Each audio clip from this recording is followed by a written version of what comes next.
우리는 하나님을 섬기는 백성이라는 제목으로 말씀을 나누기를 원합니다. 여러분들도 삶 가운데서 이런 경험이 있을 거라 저는 생각을 합니다.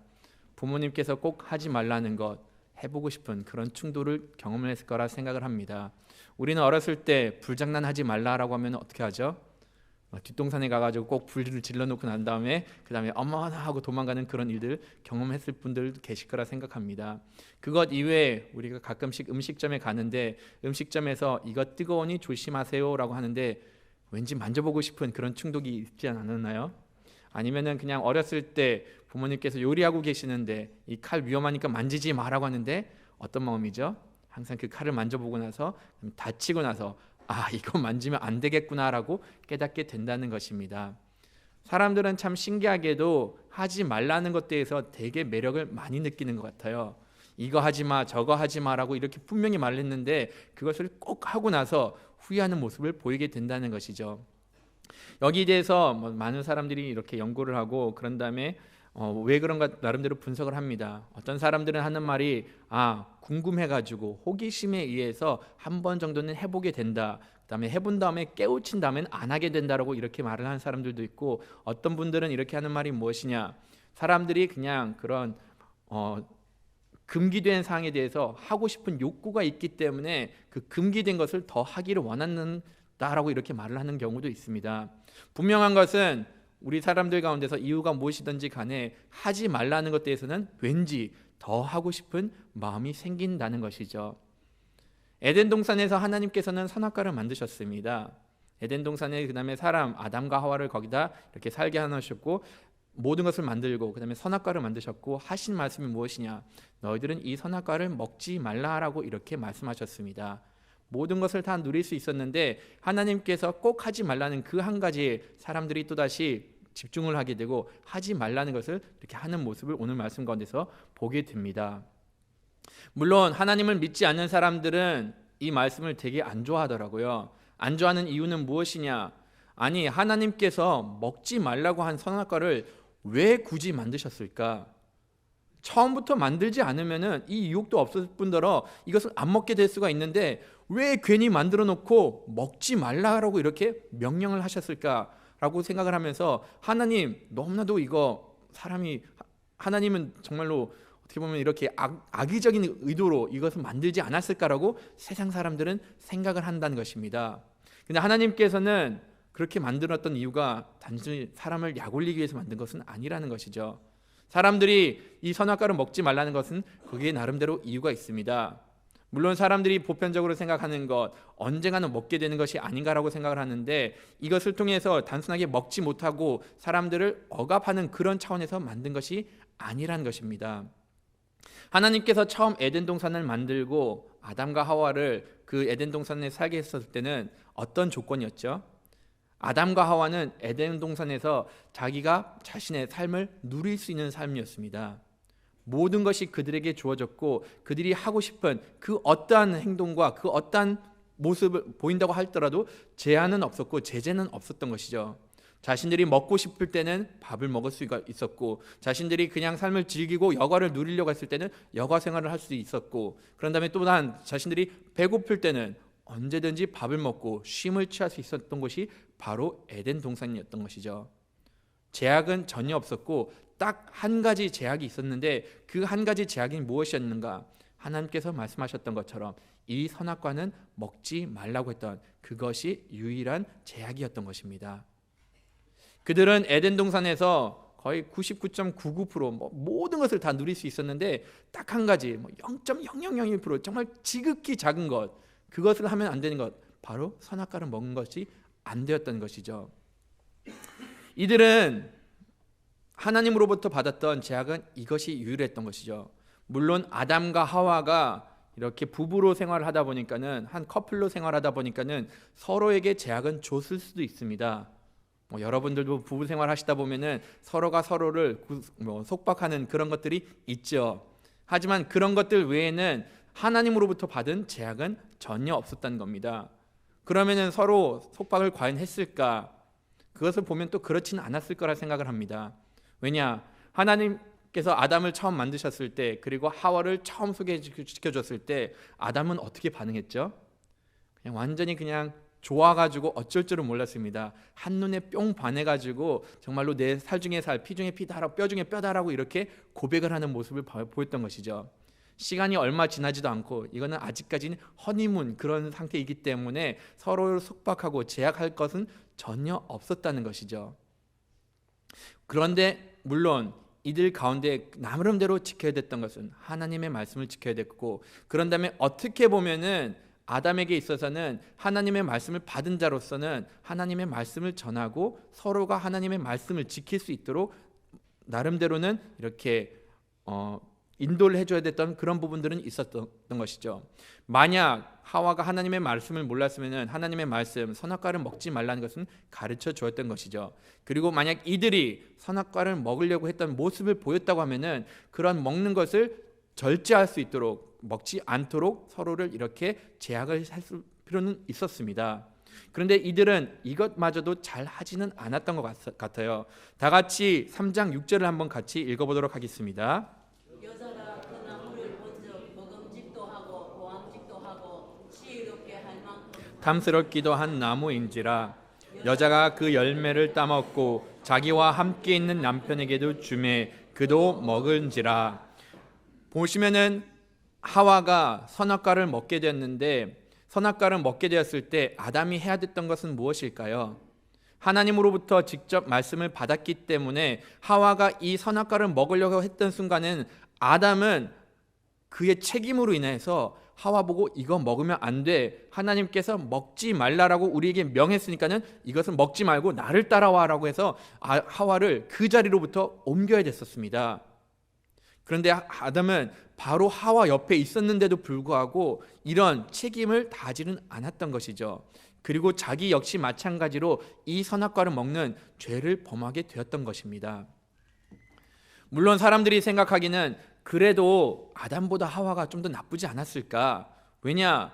하와가 유혹에 넘어가가지고 자기가 먼저 먹고 그런 다음에 아담한테 주었으니까는 하와가 더 나쁜 사람 아닌가, 아담은 참 불쌍하지 않는가라고 생각을 하는데 오히려 아담에게 더 큰 책임이 있습니다. 아담은 직접적으로 하나님께 말씀을 들었고 그런 다음에 본인은 이것을 어떻게 지켜야 되는 것을 정확하게 지도를 받았는데 그것을 그냥 방치하고 하와가 죄를 범하게 놔뒀던 것이죠.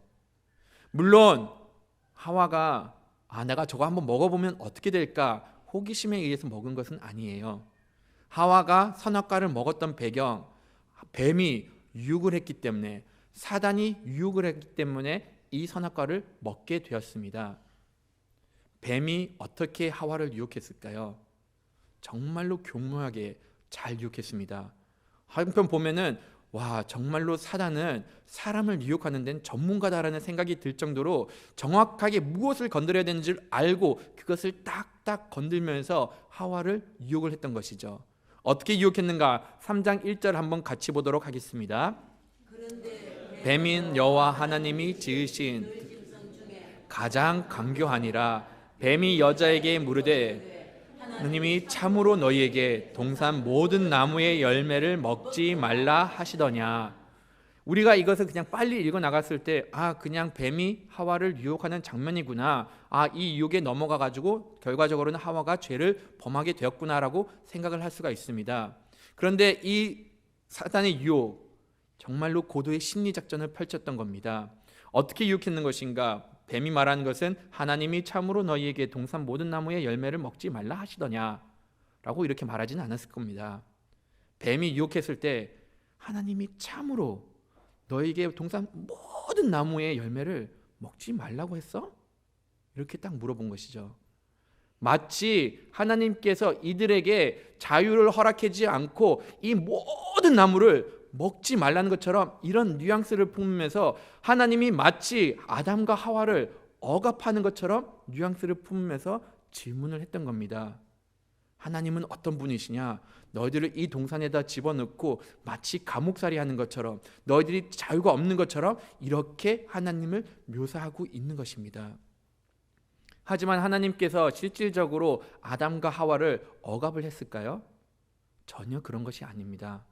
하나님께서는 아담과 하와를 만드셨을 때는 이 에덴 동산에서 자유를 누리게 하셨고, 그 다음에 이 가운데서 너희들이 하고 싶은 것을 뭐든지 다 할 수 있게 만들어 둔 것이 바로 이 에덴 동산이라는 겁니다. 하나님께서 의도하신 바는 창세기 6장 16절하고 17절에 잘 기록이 되어 있습니다. 한번 같이 읽어보도록 할게요. 여호와 하나님이 그 사람에게 명하여 이르시되 동산 각종 나무의 열매는 내가 임의대로 먹되 선악을 알게 하는 나무의 열매를 먹지 말라. 내가 먹는 날에는 반드시 죽으리라 하시니라.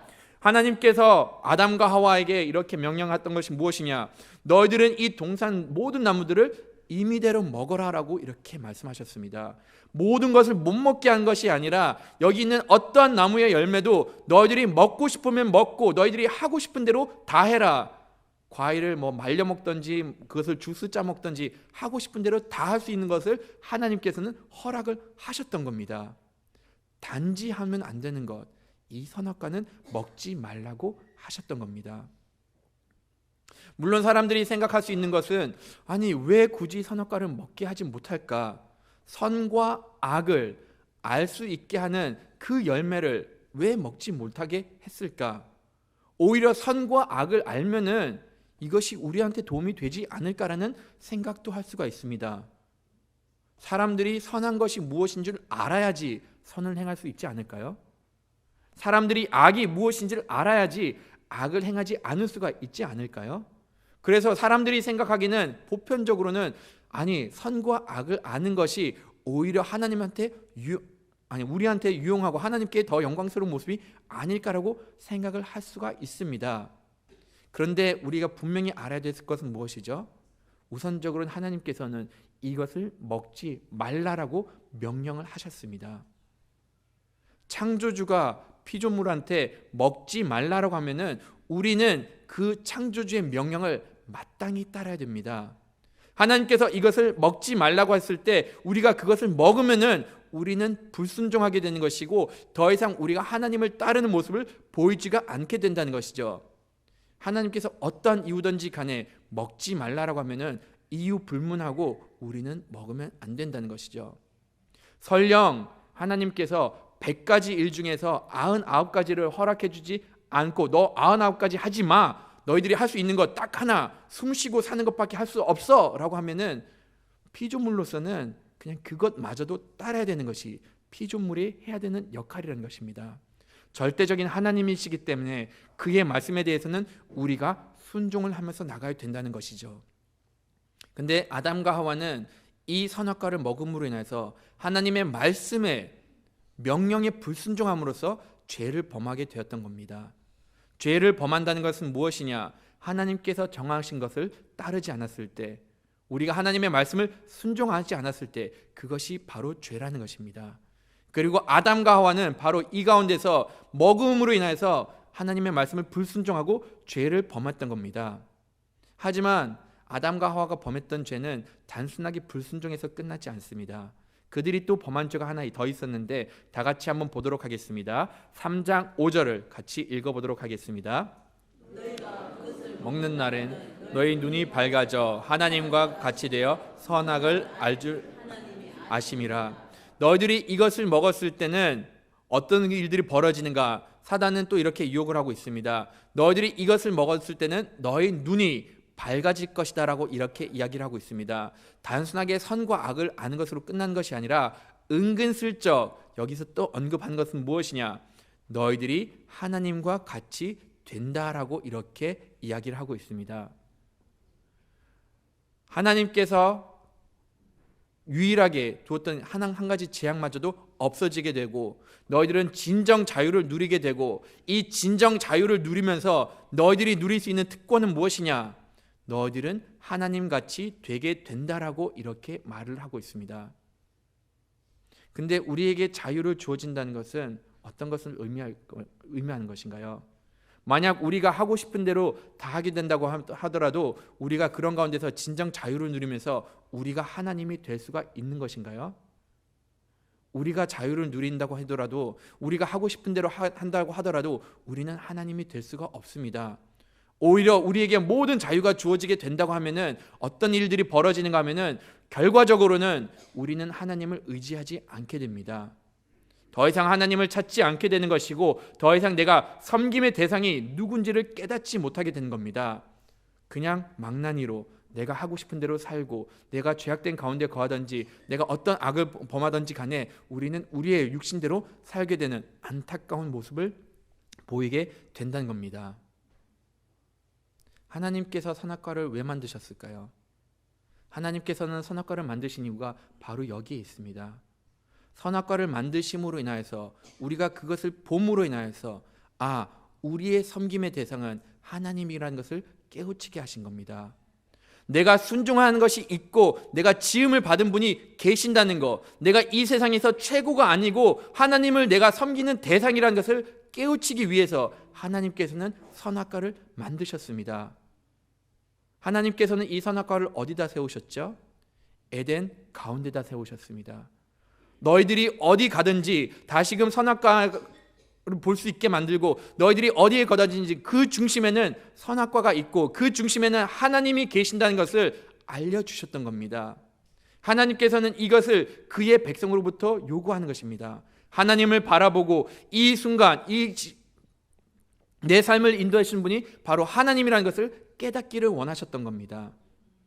하나님께서 이스라엘 백성을 출애굽시킬 때 이 동일한 것들을 허락해 주셨습니다. 이스라엘 백성이 출애굽을 했을 때 가나안으로 갔을 때 진영을 4개의 진영을 짰습니다. 동서남북으로 해가지고 4개의 진영을 짰는데 그 한가운데 무엇이 있었죠? 언약궤가 있었습니다. 하나님의 임재가 있었고 그들이 어느 진영에 거하든지 간에 이 가운데 하나님께서 계시는 거라는 것을 깨닫게 해주셨습니다.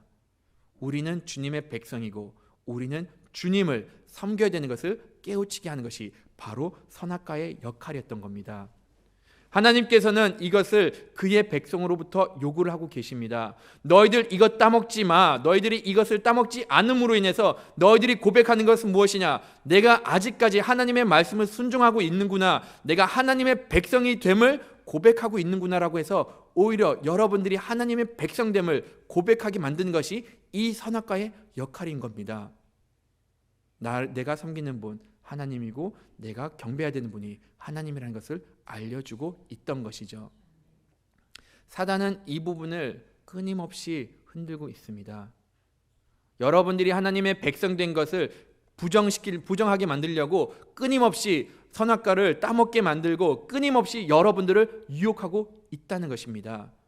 지금 우리의 삶에서도 그랬듯이 처음에 창세기에 있었던 이 사건처럼 끊임없이 사단은 유혹을 하고 있고 말씀 가운데서도 사단이 계속해서 하나님의 백성을 유혹하는 일들이 기록이 되어 있습니다. 구약에 가장 이렇게 유사한 사건이 어떤 것이었는가 보면은 바로 요셉과 보디발 아내의 사건이라고 바라볼 수가 있습니다. 요셉과 보디발의 아내 사건, 어떤 사건이었죠? 보디발의 아내가 요셉을 계속 유혹하는 그런 현장이었습니다. 젊은 청년, 잘생긴 청년이 있다 보니까는 내가 저 청년을 어떻게 한번 유혹해 보려고 계속 그렇게 유혹하는 모습을 담긴 것이 바로 보디발의 아내와 요셉의 사건이었던 것이죠. 하지만 요셉은 이런 가운데 무엇이 죄가 되었다는 것은 분명히 알았습니다. 만약 내가 보디발 아내의 유혹에 넘어가면은 내가 죄를 범한다는 것은 그는 분명히 알았습니다. 단순하게 간음하는 죄뿐만이 아니라 더 나아가서는 내가 하나님 앞에 죄를 범한 것을 그는 분명히 알았습니다. 그래가지고 그가 했던 고백이 어디 기록이 되어 있는가? 창세기 39장 8절하고 9절에 기록이 되어 있습니다. 같이 한번 읽어보도록 하겠습니다. 자기 주인의 아내에게 이르되 내 주인의 집안의 모든 소유를 간섭하지 아니하고 다 내 손에 위탁하였으니 이 집에는 나보다 큰 이가 없으며 주인이 아무것도 내게 권하지 아니하였어도 권한 것은 당신 부인이 당신이 그의 아내임이라. 그런즉 내가 어찌 이 큰 악을 행하여 하나님께 죄를 지으리까? 요셉은 여기서 고백한 것이 무엇이죠? 보디발은 나에게 그의 모든 소유를 관리할 수 있는 권한을 주셨다. 나에게 이것을 모든 것을 관리하라고 위탁했다. 그러니까는 나는 이 집에서 보디발 다음으로는 가장 높은 사람이고 더 이상 내가 순종해야 되는 것, 내가 들어야 되는 사람은 아무도 없다. 대신에 보디발이 허락하지 않은 것은 누구냐? 바로 당신입니다. 보디발의 아내이니까는 나는 당신을 범하는 것을 보디발은 허락해 주지 않았다라고 요셉은 말을 하고 있습니다. 만약 요셉이 보디발의 아내를 취하게 되면은 요셉은 누구한테 잘못을 저지르는 걸까요?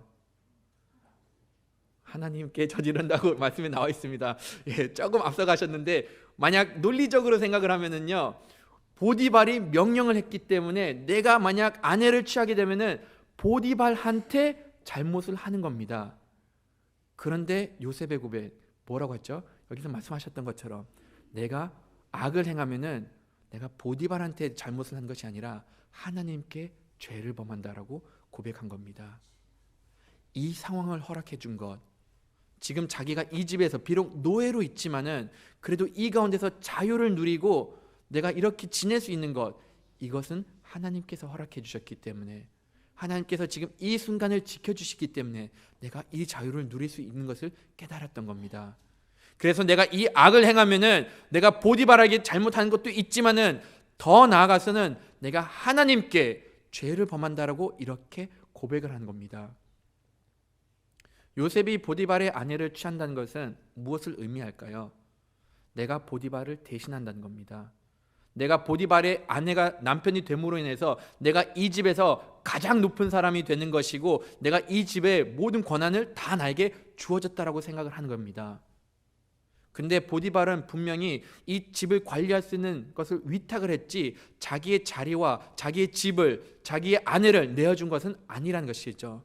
끝내 그가 순종해야 됐던 것은 보디발이 했던 것처럼 아내를 취하지 말았던 것은 순종을 해야 됐던 겁니다. 요셉의 삶에 있어서 보디발의 아내는 선악과의 역할을 했던 겁니다. 내가 섬기는 대상이 누군가를 깨닫고 이 죄악을 범함으로 인해서 내가 범하지 않음으로 인해서 내가 아직까지 하나님 안에 속하고 그의 백성인 것을 이렇게 고백하는 역할을 했던 것입니다.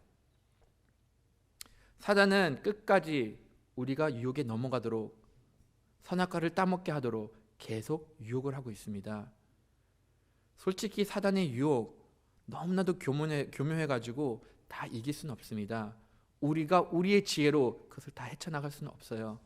더더욱이나 여러분들도 아시다시피 옆에서 누가 끊임없이 유혹을 하면은 언젠가는 그 유혹에 넘어간다는 겁니다.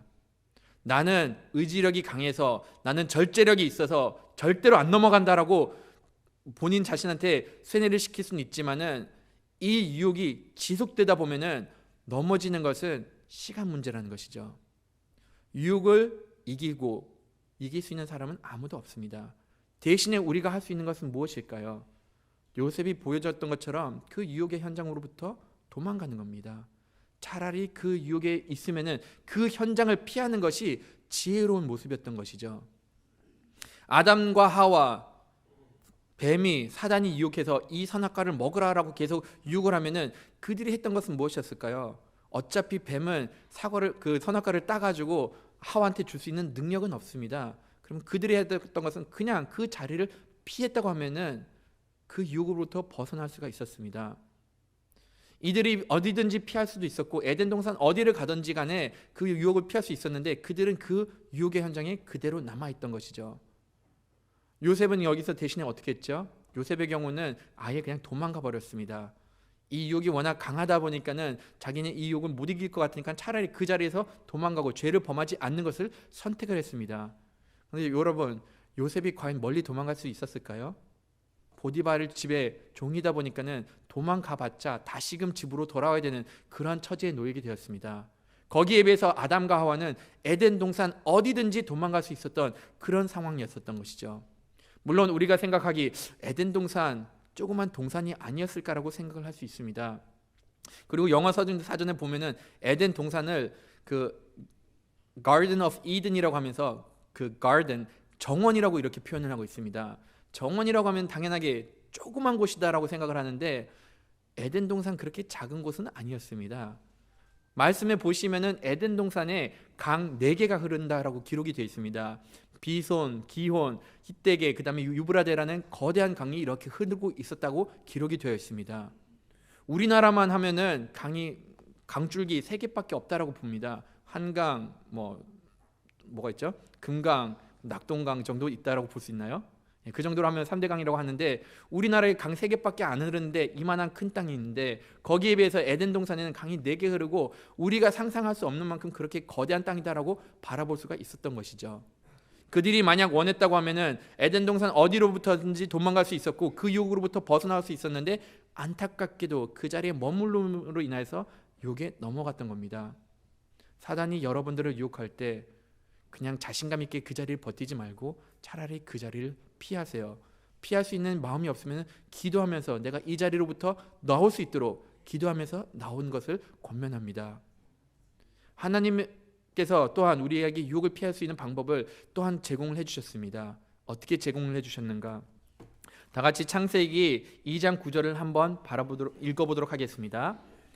여호와 하나님이 그 땅에 먹기 좋은 나무를 나게 하시니 동산 가운데는 생명나무와 선악을 알게 하는 나무가 있더라. 하나님께서는 보시면은 동산 가운데 선악과만을 만든 것이 아닙니다.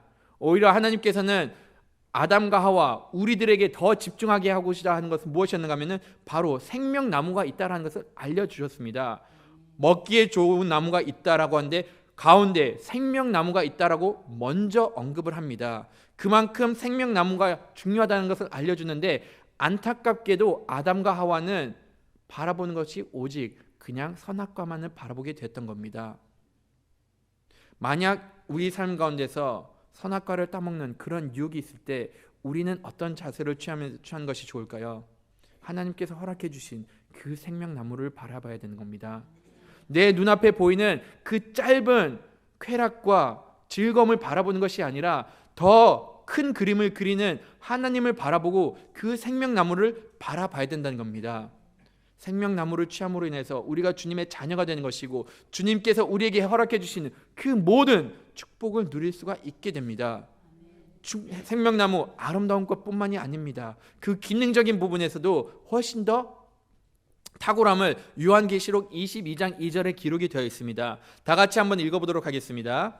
길 가운데로 흐르더라. 강 좌우에 생명나무가 있어 12가지 열매를 맺되 달마다 그 열매를 맺고 그 나무 잎사귀들은 만국을 치유하기 위하여 있더라.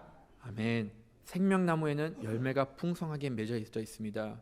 그 풍성한 열매를 우리는 누릴 수가 있게 됩니다.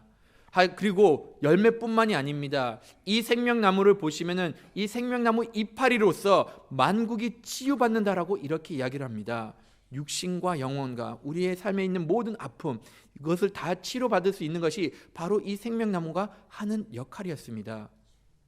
단순하게 선과 악을 아는 것으로 끝나는 것보다는 차라리 우리가 하나님께서 허락해 주신 생명나무를 봤을 때는 그보다 더 큰 축복을 누릴 수가 있게 된다는 것입니다. 유혹에 넘어가지